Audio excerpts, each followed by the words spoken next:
जिनशन भट्टारक महास्वामी मठाची हत्ती पाळण्याची परंपरा 400 वर्षाहून अधिक जुनी आहे. नांदणी मठाला हत्ती काही नवीन नाही. वनतारा या अंबानीच्या खाजगी प्राणी संग्रहालयानं न्याय व्यवस्थेला बटीक करून प्रशासनावर दबाव आणून माधुरी या हत्तीला जबरदस्तीनं वनतारामध्ये नेलं.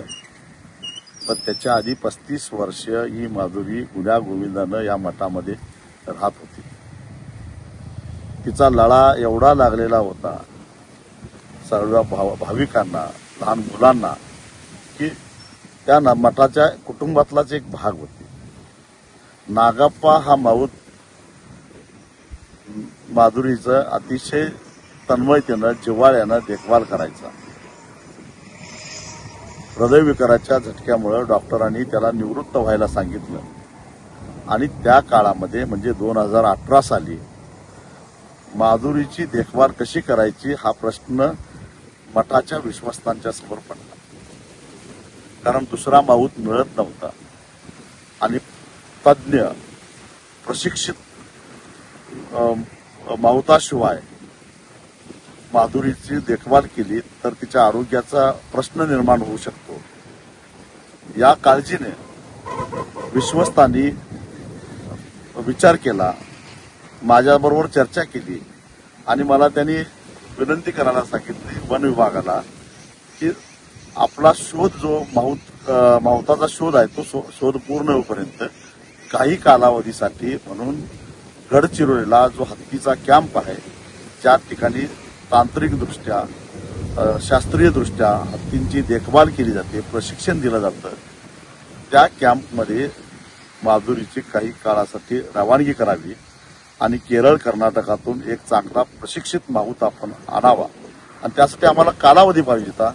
आणि म्हणून त्यावेळी मी खासदार होतो, वन खात्याला एक पत्र लिहिलं की काही काळापुरतं माधुरीला त्या हत्तीनेला गडचिरोलीच्या कॅम्पमध्ये घेऊन जावं. खरं तर माधुरीची काळजी घेऊन त्यावेळी पेटावाले आले नाही, त्यावेळी वन खातं आलं नाही. वन खात्यानं हात वर केली, असमर्थता दाखवली आणि म्हणून मग युद्ध पातळीवर शोध घेऊन आजचा जो इस्माईल हा माऊत आहे त्याला शोधून आणला आणि मग त्याच्यानंतर पुन्हा माधुरीची अतिशय चांगल्या पद्धतीनं व्यवस्था मठामध्ये व्हायला लागली. दरम्यानच्या काळामध्ये आत्ताचे जे जिनशन भट्टारक आहे त्यांची 2019 साली त्यांची निवड झाली, ते मठाधिपती झाले. ते अतिशय लहान वयाचे होते आणि त्यामुळं माधुरीचा आणि त्यांचा अतिशय लळा लागला. दोघांचं घट्ट नातं निर्माण झालं.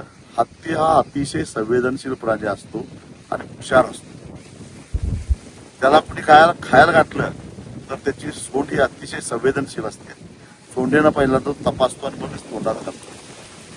भाविक जेव्हा या माधुरीला काही खायला द्यायची, केळी, सफरचंद, फळं, ऊस, त्यावेळी ते सोंडेनं तपासून मगच तोंडामध्ये घेत होती. परंतु एकमेव अपवाद होते ते म्हणजे आमचे नांदणीचे भट्टारक महाराज.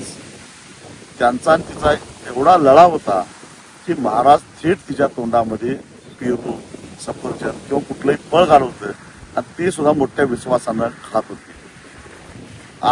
जेव्हा माधुरीच्या विदाईचा प्रसंग आला त्यावेळी महाराजांना मुंडके फुटले. याचं कारण ते नातं आता तुटणार होतं.